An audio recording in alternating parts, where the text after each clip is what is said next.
Quantas almas se revelam no caminho que se segue, quanta alegria em tantos lábios que pedem, quantas almas se revelam.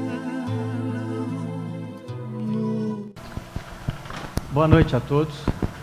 Que a paz de Jesus esteja no coração de cada um e que a vontade de trabalhar para o Cristo nunca mais nos visite, mas faça morada eterna em nosso coração.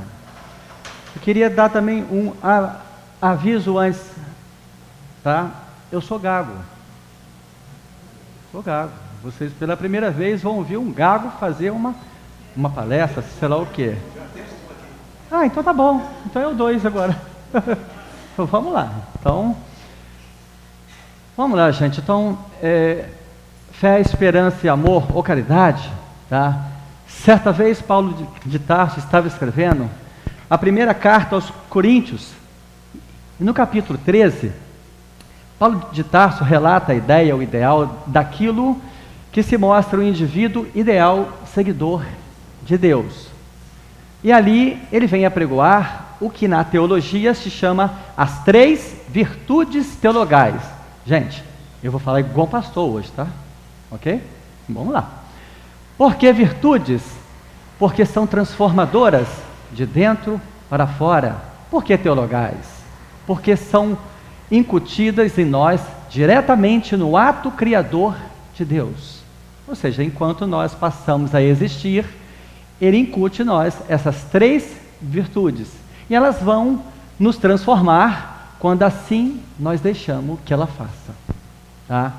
Paulo relata ali um texto conhecido por todos, a primeira carta aos Coríntios, né? Todo mundo sabe quem é, mas para quem não se lembra, vai se lembrar da música do Renato Russo, aquela, ainda que eu fale a língua dos homens e dos anjos, sem amor, nada serei. Pois é, no capítulo, no versículo 11, normalmente ele é ignorado, passa-se tão batido, tão rapidamente, que a maioria nem se lembra que o versículo 11 está ali.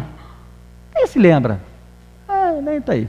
Tá? E inicialmente, lógico, um olhar desconfiado, por causa das traduções bíblicas, muitas traduções feitas assim, muitas coisas foram tiradas, outras incutidas lá, então a gente fica desconfiado e olha o verso 11 e fala, o que tem a ver esse versículo aí com a carta? Ela parece que não combina muito bem com a carta de Paulo. Combina sim, combina muito bem. Tá? E ali Paulo prepara as pessoas para o que ele vai falar nos versos 12 e 13. E no capítulo 11, ele diz assim: quando eu era criança, eu fazia coisas de crianças, pensava como criança e agia como criança. Agora que sou adulto, deixei as coisas de criança para trás. Paulo está dizendo o quê? Tá? Acordem, porque acabou a onda de molecagem. Agora estamos no momento da razão. Paulo está dizendo, pare, pense, você não é mais infantil. Pare para pensar. Então, ele nos propõe as 3 virtudes teologais. Mas para iniciarmos, já que eu vou apresentar talvez algo novo, não sei, tá? Eu vou recorrer a um conceito de John Locke, tá? um dos grandes sábios, filósofos, teólogos do passado, e principalmente por conta da exposição de René Descartes, matemático e filósofo francês. E o conceito de Locke é conhecido como a tábula rasa. Em latim, quer dizer mente vazia, tá? Então, o que René Descartes propõe? Ele diz o quê? Se você tem um conceito, uma ideia sua já, qualquer, tá? E alguém vem te apresentar um conceito novo, ele diz o quê? Ouça, deixe de lado o conceito que você tem. Ouça, apreenda e compreenda. Nem Locke, nem Descartes disse, aceite. Ouça, aprenda e compreenda. Então, ele diz o quê? Se alguém te apresentou um conceito novo, o que você faz? Coloque o seu de lado e ouça esse novo conceito. Você tem 3 possibilidades aí. Uma, ficar com o conceito seu e rejeitar o novo, normal. Ficar com o novo, rejeitar o seu, ou pegar os dois e fazer uma mescla e formar um terceiro. Entendeu até aí? Vamos dar um exemplo. Alguém vem falar contigo sobre Deus. Nossa, mas eu já ouvo falar de Deus de maneira, eu sou espírita. Nossa, eu ouço falar de Deus direto. Nossa, e o que Descartes propõe?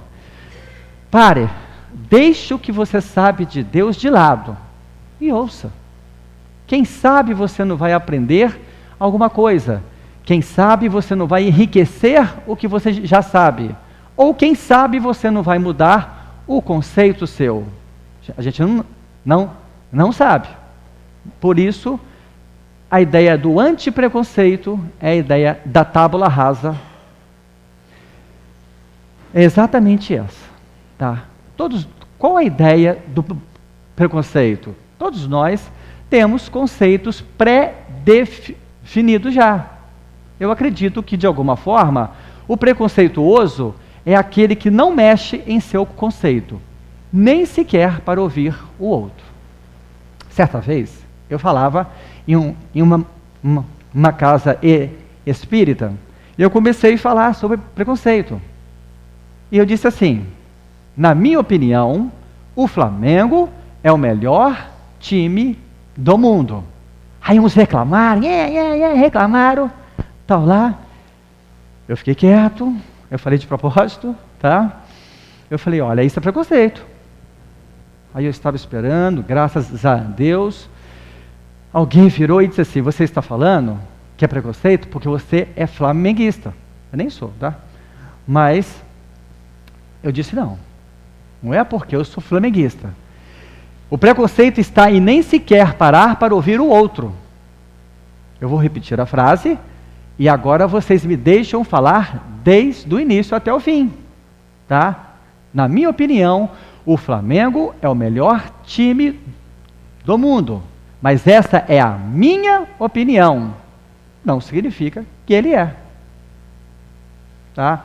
Acharam estranho eu falar sobre preconceito numa casa espírita?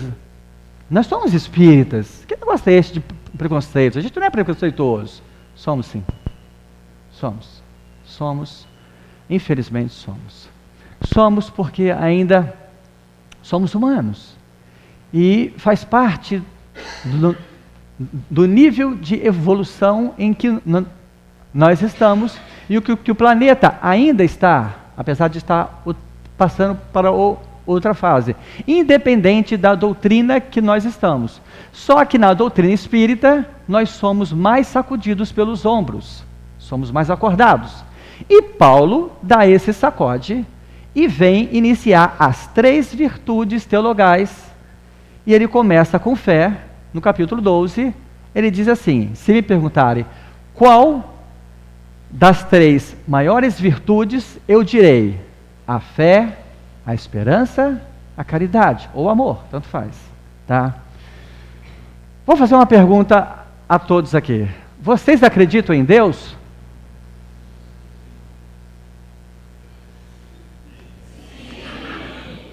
Só, 1-0 para mim. Vamos lá. Vou falar uma coisa. Eu não acredito em Deus. E agora? Como é que essa casa espírita chama um cara que não acredita em Deus? Que negócio é esse? E agora? Agora eu vou ter que debater contigo aqui.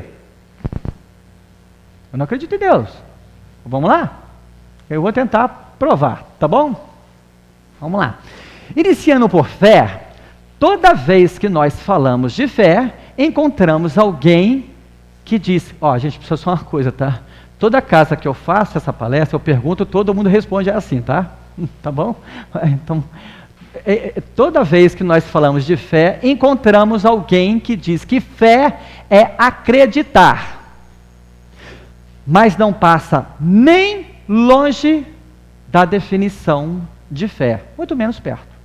E agora? Fé não tem nada a ver com acreditar. Fé é muito diferente disso. Vamos lá? Vamos analisar o que a doutrina espírita nos ensina. A nossa fé é baseada na razão. Então vamos buscar na razão o que eu disse aqui, tá bom? Primeiramente, vamos buscar no Salmo 23, versículo 1, na parte A do versículo 1. Quando, nesse caso, o salmista é Davi, e nesse caso, o Salmo 23 é o salmo dele. O que diz na primeira linha do Salmo 23? Alguém sabe?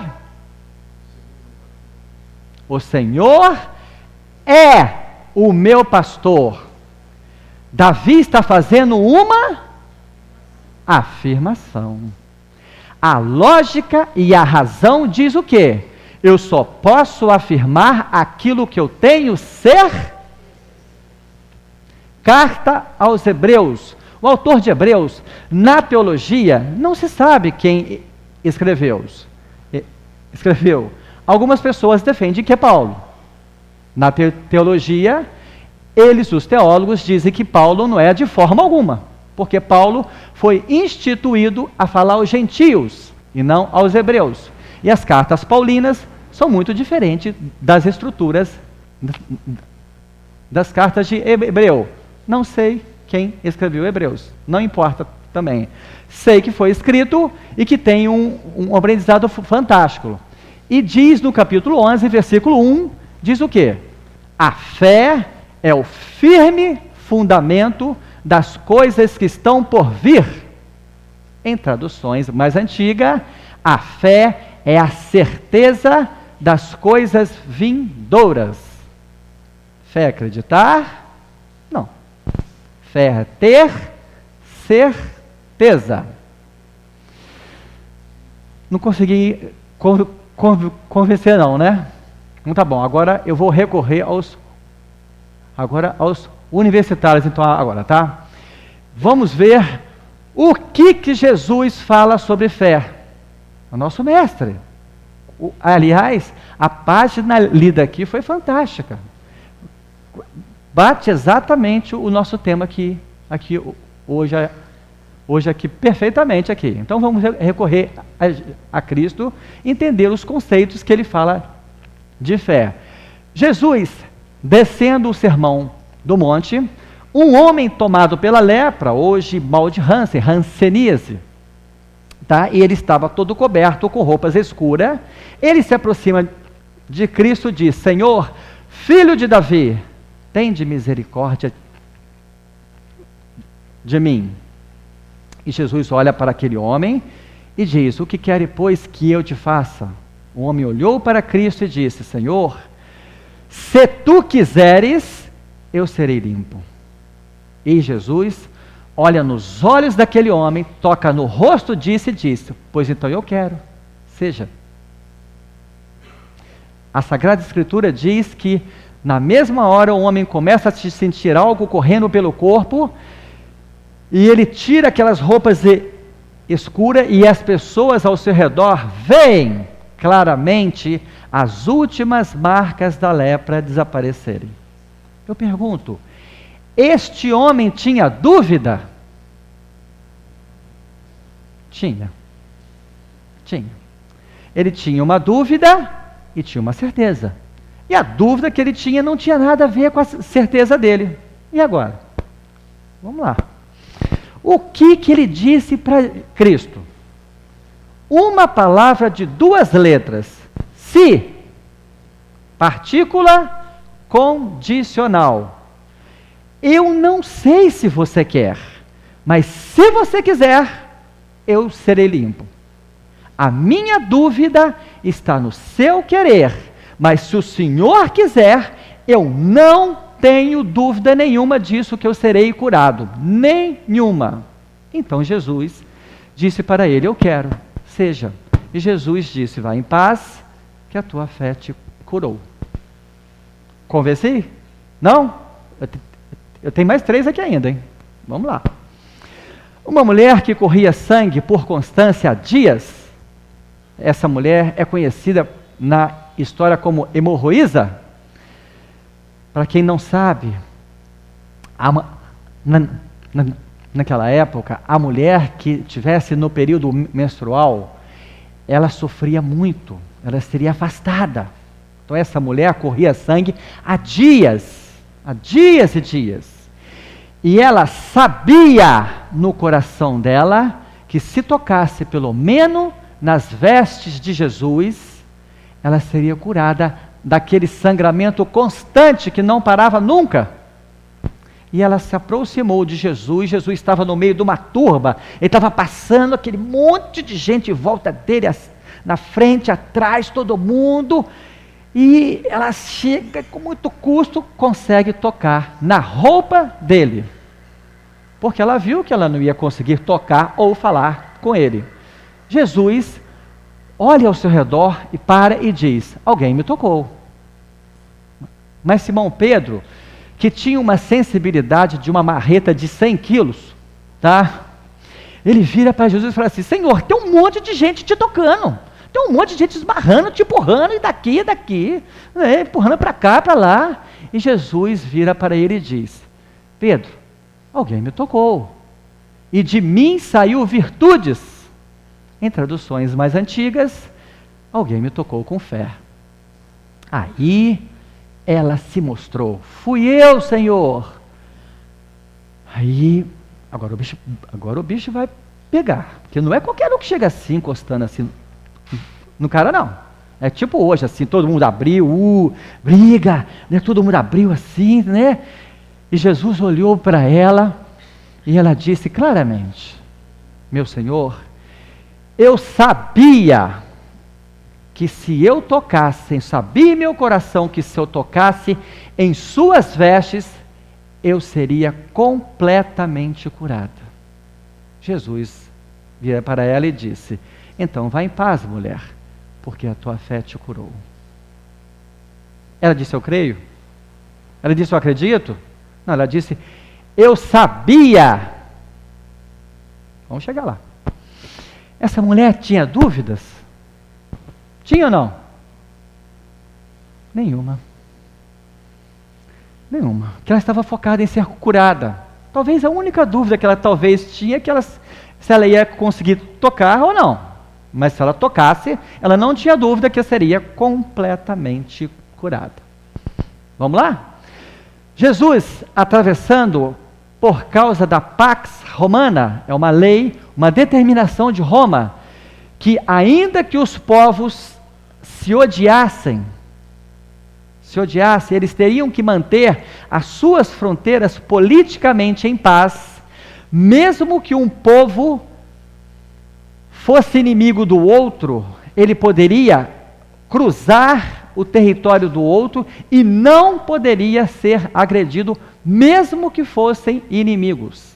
Jesus está atravessando a região dos samaritanos, a Samaria, e ali uma mulher se aproxima dele e ela diz: Senhor, filho de Davi, tende misericórdia de mim. Jesus não olha para ela e de costas ele diz a ela: o que quer, pois, de mim, mulher? Não sabeis que eu não vim para os teus? Olha, que eu só vim para os filhos de Israel? Aí há uma necessidade de uma pausa para que a gente entenda por que Jesus fez isso. Por que ele fez isso? Vamos entender. Os samaritanos, como ela, eram gentios, como nós. todo aquele que não é judeu é gentio, tá? Mas os samaritanos, eles eram odiados, um ódio vivo dos judeus, porque a região da Samaria era composta por judeus que deixaram se misturar com gentios, ou seja, com não judeus, e se tornou uma raça misturada. E os judeus odiavam eles por causa disso, porque os judeus eram uma raça puristas. Eles odiavam o samaritano com todas as suas forças, porque eles se deixaram contaminar com sangue gentio, com sangue não judeu. Um se casou com o outro e tiveram filhos com sangues misturados. E ao dizer para o samaritano que ele não era mais filho de Israel, aquilo era como dar uma facada no peito dela, porque aquilo feria gravemente eles, porque eles mantiveram a sua fé em Deus, apesar de não ser judeus mais, como eles pensavam, eles mantiveram a sua ligação com Deus. E ao dizer que ela não era mais filha de Deus, era muito doído e mexia com o orgulho dela. Então, voltando à cena, ele diz: não sabeis que não vim para os teus, mulher, que só vim para os filhos de Israel? Ou seja, você não é mais filha de Israel não, mulher. Não vim para ti não. Ela virou para Cristo e disse: Senhor, tenho uma filha doente em minha casa e preciso que o Senhor a cure. Aí Jesus vira-se para ela, mas sem olhar nos olhos dela, ele diz: mulher, não é justo dividir os pães dos filhos com os cachorrinhos. O que tem a ver, né? Vamos lá. Aí sim, ela empina o peito, se ajeita e diz: ah não, meu senhor, ah não. Eles ficam à borda das suas mesas dos seus donos, aguardando as migalhas que caem no chão para comerem. Ela enfrentou Jesus. Pensa bem. Você está pedindo misericórdia. Para quem não sabe, misericórdia é um favor imerecido.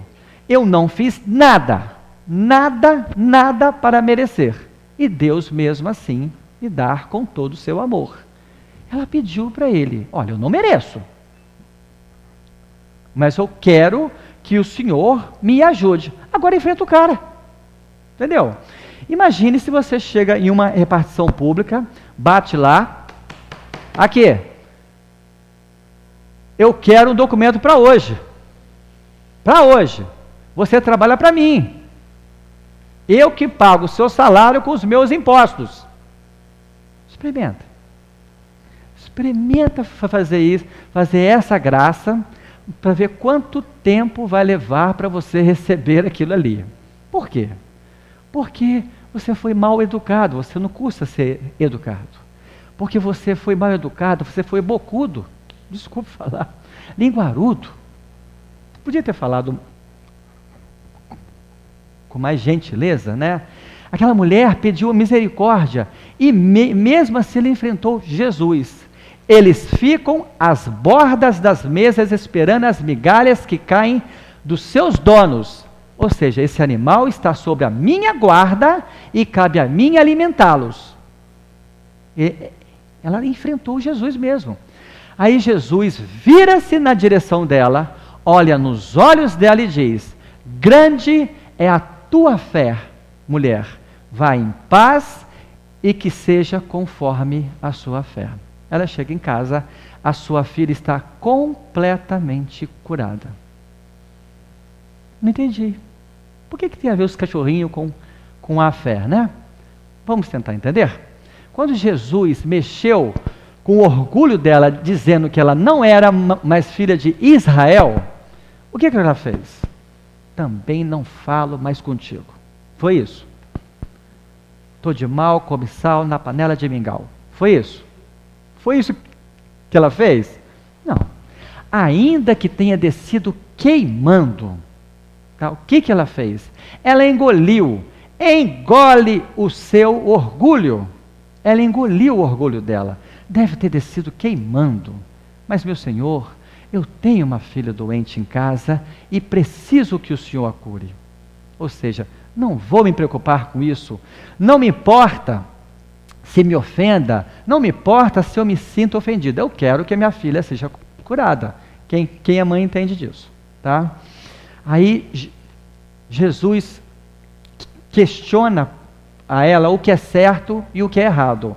E ela não abre mão do que é certo, o que é certo, o que é errado, é errado. Não, se esse animal está sob a minha guarda, cabe a mim alimentá-lo. Vou dividir, sim. Aí Jesus fala com ela: grande é a tua fé, mulher. Porque na hora de você engolir o orgulho, você engoliu. E na hora de você fazer uma coisa errada, mentindo sobre os cachorrinhos para receber um bem, você não abriu mão do que é certo. Então, a sua fé é fantástica e sua filha está completamente curada. Convenci ou não? Ainda não? Poxa vida. Tem mais um aqui, é o último, hein? Recorremos então a um novo homem que está em Mateus capítulo 8, versos 5 a 13. Jesus estava andando com seus apóstolos em um determinado local lá, e se aproxima dele um centurião. Para quem não sabe, um centurião romano era um líder de um grupamento entre 80 a 100 homens, uma centúria. Tá? Ele se aproximou de Jesus e ele toma a postura de um romano diante de um superior. Um romano, quando estava diante de um superior, ele fazia isso aqui. Agachava com a cabeça baixa. Então ele reconheceu a superioridade de Jesus. Tá? E ele disse assim: meu Senhor, tenho um servo em minha casa que está doente e preciso que o Senhor o cure. E Jesus disse: então levante, vamos lá. Ele disse: meu Senhor, não sou digno que entreis em minha casa, mas assim como tu, tenho homens sobre meu comando. Eu digo vá, eles vão. Eu digo faça, eles fazem. Sei que basta uma palavra que o meu servo, uma palavra sua, e meu servo estará completamente curado. Hora de uma pausa. Porque Jesus vai recorrer de uma frase que muitas vezes nós não temos a grandiosidade dessa frase. Uma resposta que ele dá a todos que estão em volta.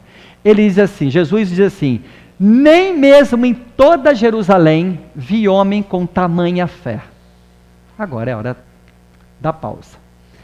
Jerusalém, capital de cidade de que povo? Vocês sabem? Que povo? Povo de Israel, povo judeu, conhecido como povo de Deus. Pelo menos assim eles pensam. Os escolhidos de Deus. Tá? Eles pensam assim até hoje. Onde está o templo de Salomão, com seus 70 membros, o Sinédrio, uma espécie de senado. Tá? Aonde estava o líder de todos os líderes religiosos, o sumo sacerdote, que era o único homem do mundo a estar na presença da Santíssima Arca da Aliança, que ficava em um lugar santíssimo, o lugar mais sagrado do templo de Salomão, o lugar mais sagrado de Israel. E ainda assim, esse homem que era o homem sagrado, o único do mundo que poderia estar na presença da Arca da Aliança, para ele entrar no lugar santíssimo, ele entrava amarrado com uma corda pela cintura. Alguém sabe por quê? Sabe por quê? Porque esse homem era o único que tinha o direito de estar na presença da Arca da Aliança. Se ele fosse entrar lá, se ele estivesse com pensamentos imundos ou crimes sobre suas costas, ele seria fulminado, assim pensavam eles, fulminado no ato de entrar no lugar santíssimo, exterminado. Agora eu pergunto, qual de nós teria coragem de entrar lá para tirar o corpo dele? Fala. O único que tinha o direito de entrar, entrou e morreu, qual de nós que entrar lá para tirar o corpo dele? Fala. Ou que restou dele, né? Aí, nesse caso, ele seria arrastado por essa corda, pelo menos que sobrou dele. Então, olha só o grau de religiosidade deste povo. Mas Jesus disse que naquele romano, ele viu uma fé que não viu em toda Jerusalém. Esse foi o primeiro ponto. O segundo ponto, que ele inclui um grupo de pessoa muito seleta, que vivia ao lado dele. Quem é esse grupo? Os apóstolos, os 13 apóstolos. Opa, 13? São 12, não? São 13. Mas isso é história para uma outra palestra, isso é grande pra caramba, tá? Então vamos ficar com os 12 mesmo. Oi? Maria Madalena, muito bem. Fantástico. Fantástico. Maria Madalena, terceira apóstola, tá? Mas tem uma palestra sobre isso também, mas outro dia. Vamos lá. Vamos ficar com os 12 mesmo. Ele vira para os 12 apóstolos e diz assim: vocês também não são exceção não, porque vocês são todos judeus e também não vi a fé igual a desse romano não. Os 12 apóstolos, olha que lambada. Você é seguidor do mestre, anda com ele, vive com ele, e Jesus diz: olha, sua fé não chegou nem perto desse cara que é um soldado romano, assassino, líder de um grupo de assassinos, mas a fé dele é maior do que todos vocês juntos. Que lambada, hein? Agora a gente podemos regressar à cena. Jesus fala: vá e que seja conforme a sua fé. A Sagrada Escritura diz através de Mateus que ele chega em casa, seu servo está completamente curado. Aonde Jesus tira que esse homem estava completamente curado, completamente carregado de fé, e uma fé que os outros não tiveram? Uma palavra que ele disse, alguém sabe? Sei. Ele disse: eu acho. Ele disse: eu creio. Eu acredito. Vai que cola. Porém, talvez, quem sabe, sei lá o que mais, entendeu? Né? É isso? É isso? Não. Ele disse: sei. Quem sabe, jamais esquece. Né? A dúvida quando eu digo que eu sei, quando eu digo que eu acho, a dúvida. Quando eu digo que eu acredito, deixa a dúvida. Ele falou: sei que basta uma palavra para que o meu servo seja curado. Resumindo, a fé é a certeza de Deus e não a crença nele. Porque Deus existe, eu acreditando nele ou não. Então, voltando, tá? Aquela primeira pergunta, eu não acredito em Deus. Porque, segundo Divaldo Pereira Franco, ele diz o quê? Quem acredita, amanhã desacredita. Mas quem sabe, nunca mais esquece. Se eu sei ler, mesmo que eu não queira, eu leio. Mas quem acredita, amanhã desacredita. Então, agora eu vou responder. Eu não acredito em Deus. Eu sei que Ele existe. Eu sei que Ele é o meu Deus, o dono da minha vida. A resposta certa ou não? Vamos lá. Os físicos se dividem em dois grupos, criacionistas e evolucionistas. Os criacionistas dizem que tudo foi criado e que existe um único Criador que é absolutamente soberano em conhecimento, em poder, ou seja, o cara é sábio e poderoso. Quem é ele? Eu falaria também, Deus. Se você falar isso para ele, ele fala assim: que Deus o quê, cara? Eu sou cientista, rapaz. Tá maluco? Há um negócio errado aí, não é? Não é um negócio errado. Sabe por quê? 80% dos físicos são russos e quase 100% dos 80% são ateus. E eles não creem no conceito de Deus. Mas eles já chegaram a um ponto científico de acreditar ou de saber que o Criador é único, inteligente e poderoso. Já é um passo, né? Eles só não aceitam que seja esse Deus por causa das nossas distorções de quem é Deus, que nós passamos a alimentar durante os anos um Deus carrasco, um Deus vingativo, um Deus que é menos do que nós, porque nós perdoamos. Quem já viu aquelas filas de mulheres no presídio de Bangu? Aquelas mães, aquelas esposas, entrando lá e elas são examinadas de cima a baixo, todos os lugares do seu corpo, nuas. Essas mulheres são humilhadas, todas as vezes que vão lá. Elas levam pães, bolos são rasgados, furados, quebrados. Essas mulheres são humilhadas todas as vezes que vão lá. E muitas delas vão visitar réu confesso. O cara vira para ela e fala assim: eu matei mesmo.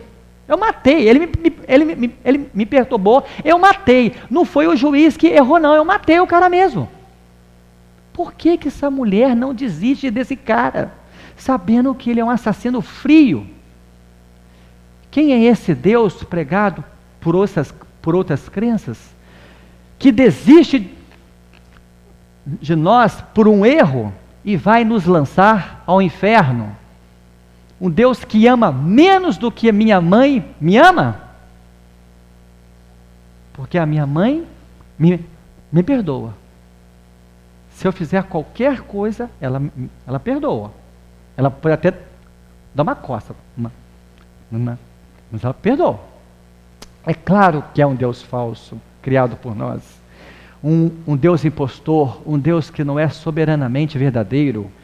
Como diz o apóstolo João, Deus é amor e Deus é paz. Um Deus que nós dissemos assim: papai do céu vai virar as costas para você. Quem não já ouviu isso quando era criança? Papai do céu vai virar as costas para você. Tá? Ou seja, agora Deus é romano e não gosta de mim ainda. Porque o romano, quando ele não aceitava o que você falava para ele, ele virava as costas. Eu não aceito o que você disse. Até aí tudo bem, né? Mas não. Deus é absolutamente amor, justo, perfeito em tudo que é, em tudo que faz. E tudo que faz ao nosso favor, sem exceção. Deu aí? Vamos lá. Recorremos agora à segunda das 3 virtudes teologais, a esperança.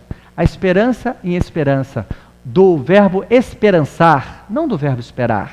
Tá? A esperança é interessante porque ela é constantemente confundida com fé. Às vezes você perde a esperança em alguma coisa. Perdi a esperança em conseguir aquele emprego. Você perdeu a esperança, mas você não perdeu a fé. Tá? Você pode até você perder a esperança. A fé não. Isso acontece porque nós somos humanos e nós amamos com amor limitado, a um amor que em grego é chamado filéu, amor condicionado. Amor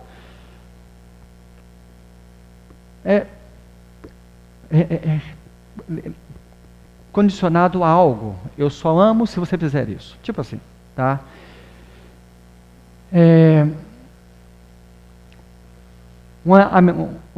Um palestrante lá da minha terra lá, Santana, ele é teólogo, ele conta a história dele e da esposa dele, que eles estavam tentando financiar uma casa pela Caixa.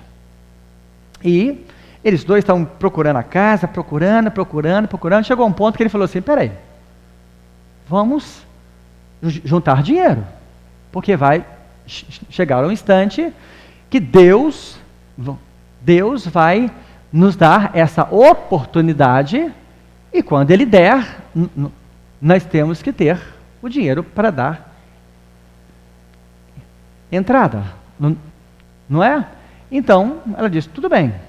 Tá, então, ou seja, vamos esperar com fé. Esperança é espera com fé. Esperar com a certeza de que vai acontecer. só não sabemos quando. Então, eles foram até a caixa, foram atendidos por um atendente lá, e o cara foi pedindo para ele os documentos, aquilo tudo e tal, tá. Aí chegou uma hora, o cara virou para ele assim: vem cá, você trabalha onde? Ele falou assim: eu sou autônomo. O cara falou: ih, cara. Eu falei: e o quê? Olha só, a Caixa tem por hábito de financiar casas, tá? De dar financiamento para pessoas que trabalham em um emprego fixo, em uma empresa sólida. Eu nunca vi financiar para autônomos.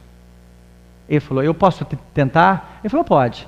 Porque se for a vontade do meu Senhor, mesmo que eu trabalhasse na Petrobras, em qualquer lugar, ou autônomo, se for da vontade dele, essa casa virá em minha mão. O cara: tá bom. Fez, tal, foi embora. Uns dias após, o cara ligou para ele e pediu que ele fosse lá. Ele indo lá, o cara virou para ele. Quando viu ele, o cara ficou branco, verde, né? E o cara falou assim: cara, aconteceu um negócio muito estranho. Aí ele sorriu. Porque ninguém te chama para te falar assim: cara, aconteceu um troço estranho, você não foi aprovado. Não, né? Falou: aconteceu uma coisa muito estranha. Eu peguei os 14 processos, se eu estava no meio, levei para o meu chefe, pus na mesa dele, fui saindo e falou: peraí. Ele tirou um processo do meio, era o seu, ele abriu, olhou, carimbou e falou assim: esse está aprovado, o resto eu olho após. Aí eu lembrei de você na hora, você falando: aquilo que for meu, Deus vai me dar na minha mão. Aqui está, Deus está te entregando em sua mão a sua casa. Por quê? Porque aí entra a demanda, o tempo de Deus. E nós temos a mania de dizer que Deus faz quando quer. Não, Deus faz quando nós podemos absorver. Quando eu estiver preparado, Ele vai me dar. Quando for benéfico para mim, Ele vai me dar. Isso é esperança. Você sabe que no momento que aquilo que você precisa vai ser entregue, no momento em que você está pronto. Deus sempre quer o seu bem, mas sempre vai dar aquilo que você precisa, não o que você quer. E nós sempre queremos ouvir do Pai o quê? Sim. Às vezes é não. Mas vai haver algum ponto em sua história que Ele vai dizer: hoje, meu filho, é sim. Isso é esperança. A certeza que você vai receber aquilo que você precisa no momento exato da sua necessidade. Simples assim. Difícil de aceitar, porque nós não entendemos que o tempo é o tempo de Deus. Recorremos agora à última das 3 virtudes teologais. Quando Paulo de Tarso diz, no capítulo 13, versículo 13 da primeira carta aos Coríntios: se me perguntarem, pois, qual a maior das 3 virtudes, eu direi: a caridade, ou amor, né? Vamos recorrer então ao capítulo 25 do Evangelho de Mateus, a partir do verso 30, quando Jesus fala da separação de ovelhas e bodes. Ele diz assim: que virá o justo juiz e separará ovelhas e bodes, e dirá às ovelhas: vinde, pois, benditas do meu Pai, ao paraíso celeste que lhe foi criado desde o princípio dos tempos. E dirá ao grupo dos bodes: apartai-vos de mim, malditos, eu não vos conheço. Por que ovelhas? Por que bodes? Por que Jesus fala disso, né? A ovelha é um animal extremamente dócil, fácil de conduzir, muito fácil. Ela respeita tanto o pastor quanto os cães dos pastores. O cão late para ali e para cá, ela vai. Late para ali e para lá, vai. O pastor diz para ela subir, ela sobe. Comer, ela come. Por quê? Instintivamente ela confia no pastor. Instinto, mas confia. Até quando nós vamos tosquiar, tirar a lã da ovelha, vem aquele barulhinho chato atrás, e tal, ela fica lá tranquila, igual um monge lá, budista, quietinha, bonitinha lá. porque ela manteve a confiança em seu pastor, porque aquilo para ela está tudo bem, tá? Pelo contrário, né?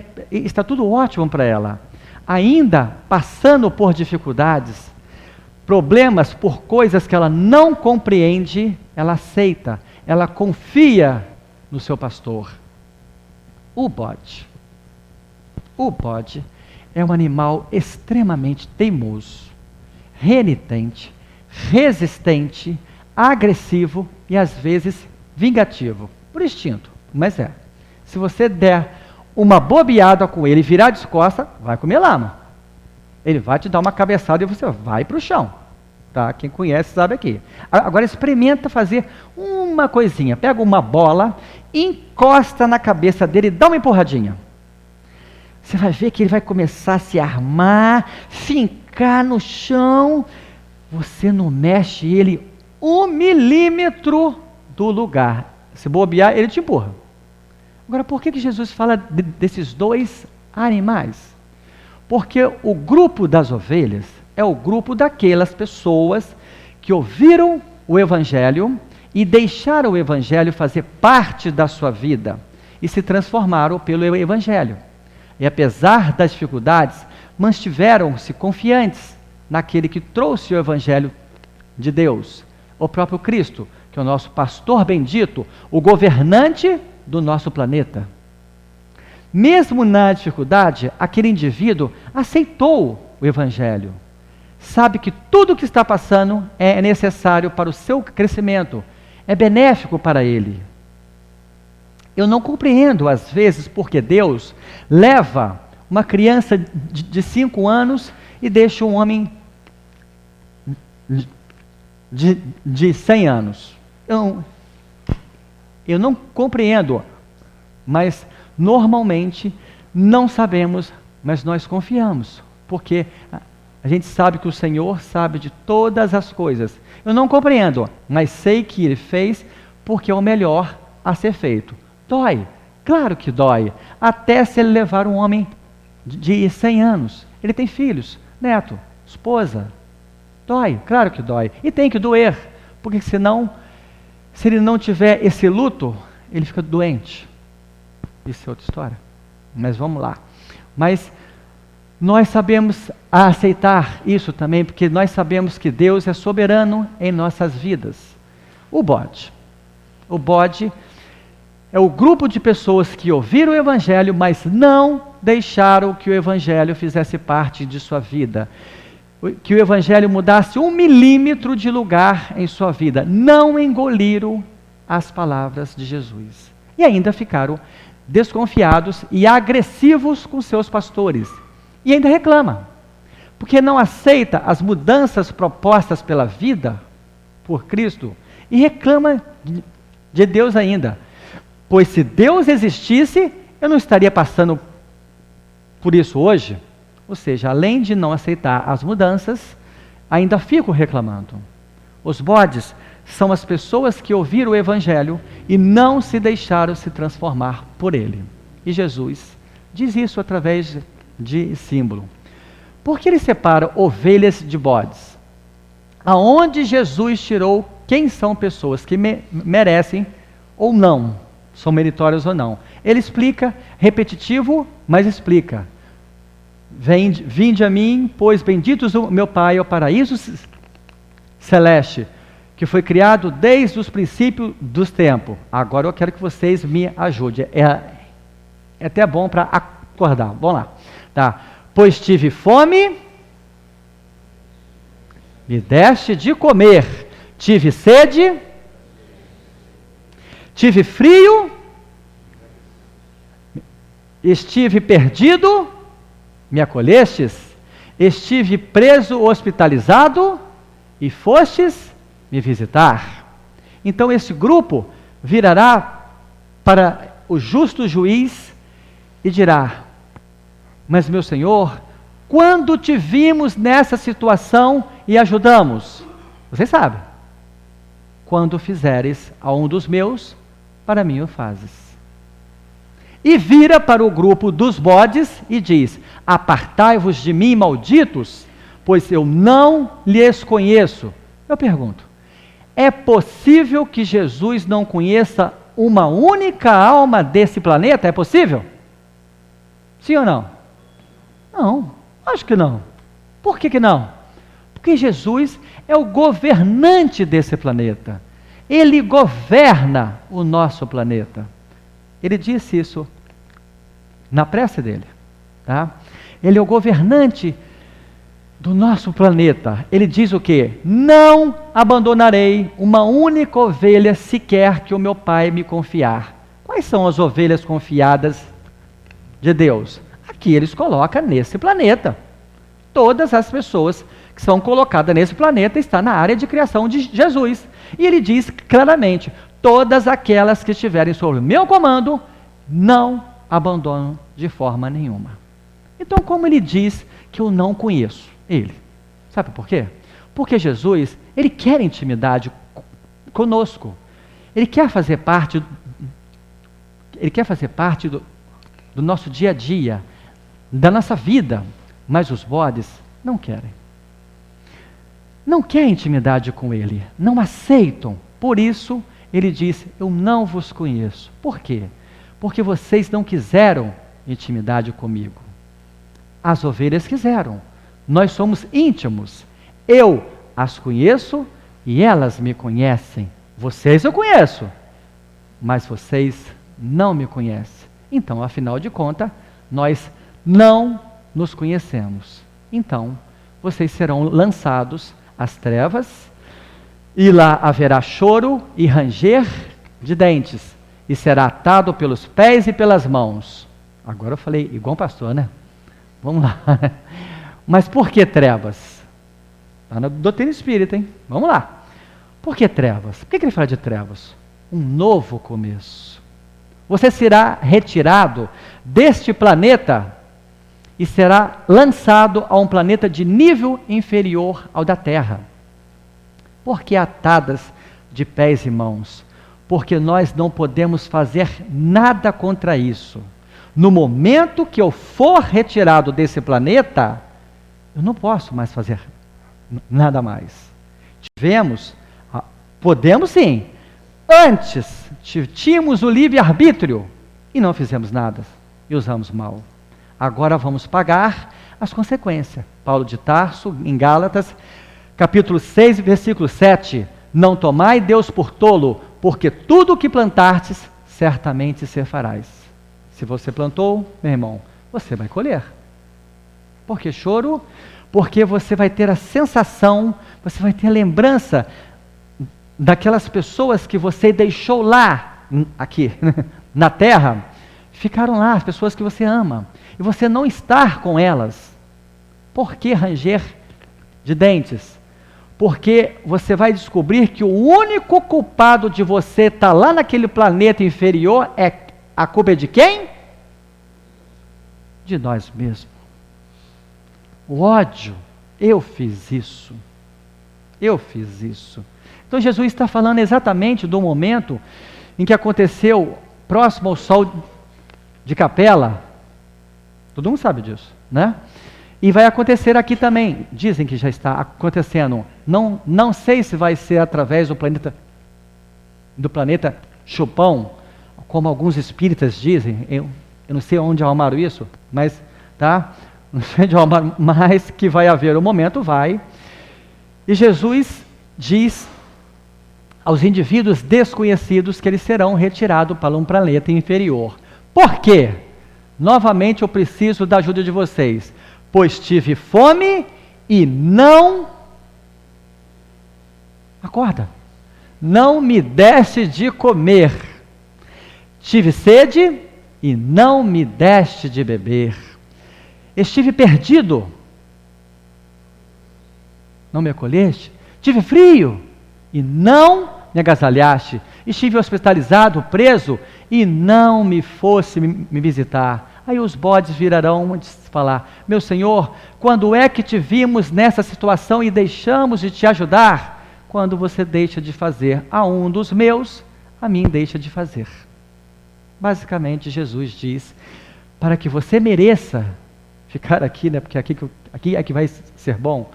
Ele diz o quê? Tive fome, peraí, olha só, escrever.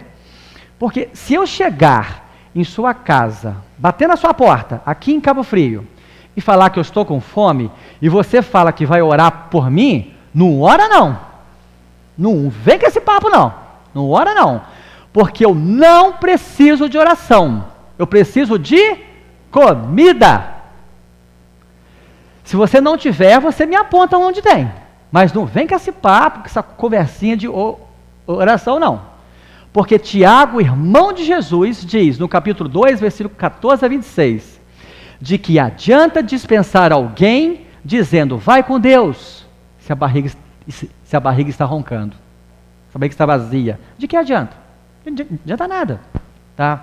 Se eu estou passando por um problema, aí sim eu te peço, meu irmão, eu imploro que você ore por mim, que você ore por mim. Agora, se a minha barriga está vazia, eu quero comida. Ou seja, a caridade é o quê? A caridade é você entregar ao outro aquilo que ele precisa no momento exato da sua necessidade. Nesse momento eu bato a sua porta com fome. Para quando eu quero comida? Agora. Eu quero comida e quero agora. Né? Se eu te pedir dinheiro, é o certo? Não. Por isso a caridade é dar aquilo que a pessoa precisa e não necessariamente aquilo que ela quer. Por isso, às vezes, Deus age assim com a gente. Você pede uma coisa, Ele te dá outra. Tá? Às vezes você pensa assim, ou Deus é surdo, ou Ele está se fazendo de bobo. Não, de jeito nenhum. Ele apenas te ama, incondicionalmente, irrestritamente, ilimitadamente. E Ele vai te dar aquilo que você precisa e não necessariamente aquilo que você quer. Então a caridade é o ato de auxiliar o próximo na sua necessidade, no momento exato da sua necessidade. Por isso, Paulo de Tarso diz que a maior das 3 virtudes é a caridade, ou amor. Porque Jesus afirma em Mateus 5, se fizer isso pelo próximo, você tem garantido a entrada no reino dos céus. Se você agir assim, se você não agir assim, eu não desisto de você, mas você terá uma nova oportunidade, quantas forem necessárias, até que você descubra que fazendo o que a ovelha faz, você receberá a passagem para o paraíso celeste. Gente, acordem agora, porque assim eu termino como eu iniciei, buscando mais uma vez René Descartes, o conceito da tábula rasa. Propus a vocês novos conceitos sobre fé, esperança e caridade. Não quero que vocês aceitem, simplesmente por aceitar, mas eu quero que agora vocês me deram a oportunidade de falar, recolham os seus conceitos anteriores sobre essas 3 virtudes e compare. Fique com a antiga, fique com a nova ou crie uma terceira. A mim não importa. Importa que todos paramos para pensar que a fé proposta pela nossa doutrina é a fé baseada na razão. E a razão diz que eu só vou a Deus, mas eu preciso andar com meus próprios pés. A decisão final de tudo cabe somente a mim. Eu encerro agradecendo a todos os ouvidos caridosos que me deram essa grande oportunidade de eu estar aqui. Alguém que errou muito em vidas passadas com essa voz. Agradeço muito a casa que, sem me conhecer, confiou em mim. Obrigado. Tá? E eu termino com as palavras de Aurélios Augustinos. Para quem não conhece, Santo Agostinho. Ele diz assim: apaixonar-se por Deus é o maior dos romances, procurá-lo a maior das aventuras, encontrá-lo a maior de todas as realizações. Muito obrigado. Que a paz esteja com todos.